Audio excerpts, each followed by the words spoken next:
Why will half of Western women be single and childless by 2030?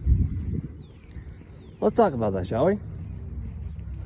Now, to better tackle this question, or subject, I thought we should start off by bringing another question into the fold, which is, what's the actual percentage of today's modern women who are fully capable and acknowledging that sex is in fact a part of marriage, like it is?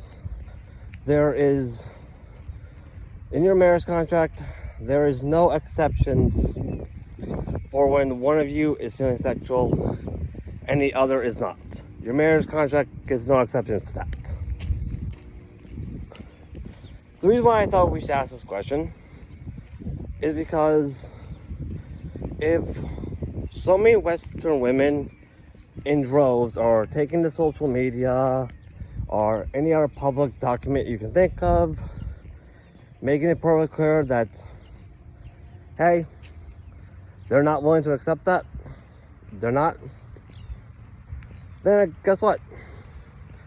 Marriage is not for you, ladies. It really is not. And quite frankly, it's a waste of time for anyone to go around pretending that it is, because you have made it perfectly clear you're not going to commit to your end of the marriage contract. You've openly confessed to that. And that's completely on you, ladies. That's not on the men. That's completely on you, because you ladies made that choice. You did.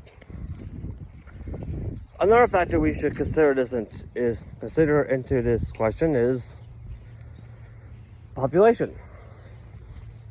Right now, we all know that Western women make up the majority of the population here in the West. They do. Like last time I checked, here in the US, women make up 51% of the total US population. And that's just in the US alone. So let's try and narrow that down a little bit. Narrow the scope down a little bit to state level. If we narrow that to state level, and keep in mind this is a rather broad calculation, but we narrow that to the state level, and we say women here in the US will make up 60% of the total population. Yep, that's a good level. Now we're going to narrow it down even further to people that are single on the state level. And we'll say that women make up, let's say, 65% of the total US of the population, when you narrow it down to that range. Now let's narrow it down even further to single people who are still willing to give the local Western dating market a shot, instead of opting out of it by becoming passport bros, whether you're first type or the second type. That's what me and Carlene are doing. Or if people who have gone MGTOW, aka men going their own way. Okay? So that'll be, we got those two people out of the equation. That'll be women will make up 70% of the population on the state level when we narrow that down to that scope. So that biggest question is, what percentage do all those women have to work with at that point when it comes to finding dates and life partners? Anyway, doesn't matter which way you look at it, even if everybody does wake up to what the feminist movement is doing and women start lowering their standards a bit to the point where they're not seeking out the 1% of the male race. Yep. The damage has kind of already been done. Like, it has. There still won't be nowhere near enough men to go around, single men, to go around for every single woman. There really is not. Sorry, wind's blowing my hair around. Hope you don't mind. Anyways, here's the thing I thought people are going to be asking me, which is, hey Matthew and Carlene, this is the Matthew and Carlene channel. Why should we care about this? Like, why? Well, as a good old friend of mine once said, if you want to address a cultural issue, take it to their wallets. Yeah. And the reason why I say that is because we all know since the dawn of civilization, a high marriage rate and a high birth rate has been key to maintaining a stable economy. It has been. I'm pretty sure all of us have been noticing that the more and more the marriage rates go down, the more the birth rates go down, the more and more expensive things have been becoming here in the West. Like, those things go hand in hand with one another. They really do. Now, what do you think is going to need to be done in order to address this? Well, let's think about that. For one thing, you're going to have to do what we're already doing right now, which is put an end. Well, what we're starting to do right now is put an end to, well, let me backtrack.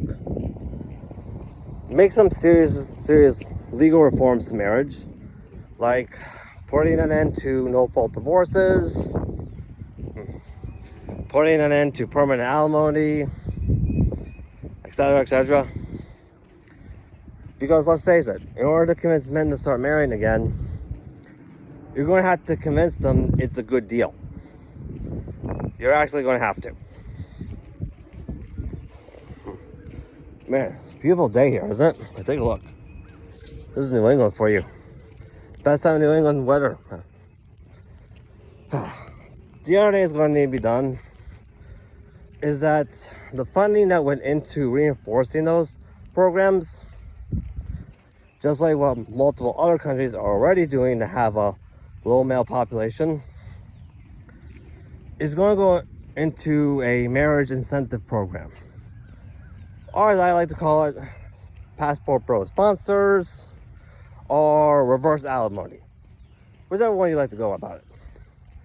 Where essentially, those fundings that were in those programs will now go into paying you or financially rewarding you for starting a family. Getting married and starting a family, basically.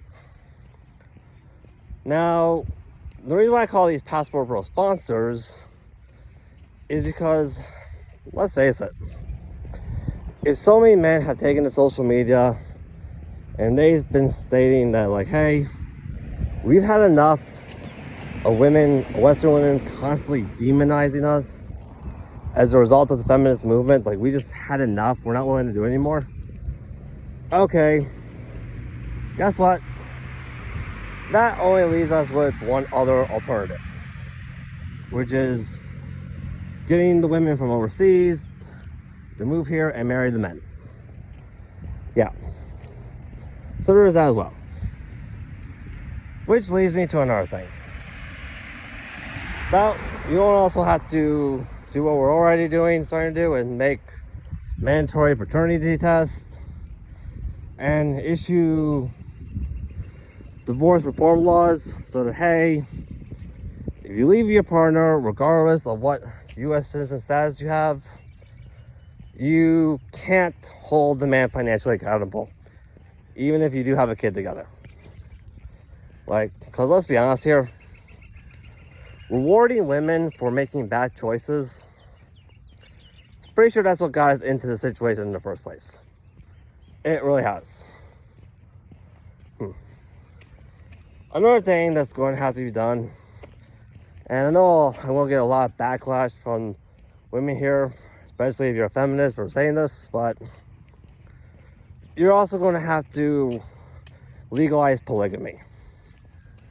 Because, let's face it, even if you getting the marriage rates up alone, that's not going to stabilize the economy. You also need to get the birth rates up too. And yeah, I know a lot of women are going to demonize me for this, but let's be honest here. Western women have been practicing polygamy for quite some time now. They just kept the law and government out of it. And the reason why I say this is because how many women do we know, or Western women do we know off the top of our heads, who were willing to put their foot down, tell their fellow women to back off whenever they were demonstrating unacceptable behavior towards a man, instead of just making the excuse, hey, I don't feel comfortable with doing that. Well, got news for you. If you don't feel comfortable with doing that, ladies, you are technically practicing polygamy, because you've made it perfectly clear you cannot keep the relationships with your fellow women and the relationships with a possible partner separate. Which, let's face it, that is literally what polygamy actually is. It literally is. Anyways, I'm going to enjoy the rest of my walk now. Yeah, sorry for my wind blowing my hair around. Whatever for you. Anyways, well, that's all I have time for today. To all you men out there, hey, you keep at it. And if you like this content, by all means, like, subscribe, hit that notification bell, look us up on Patreon, leave a comment. It really helps us out. Man, this is a beautiful day for a walk. I'm really going to enjoy this. See ya.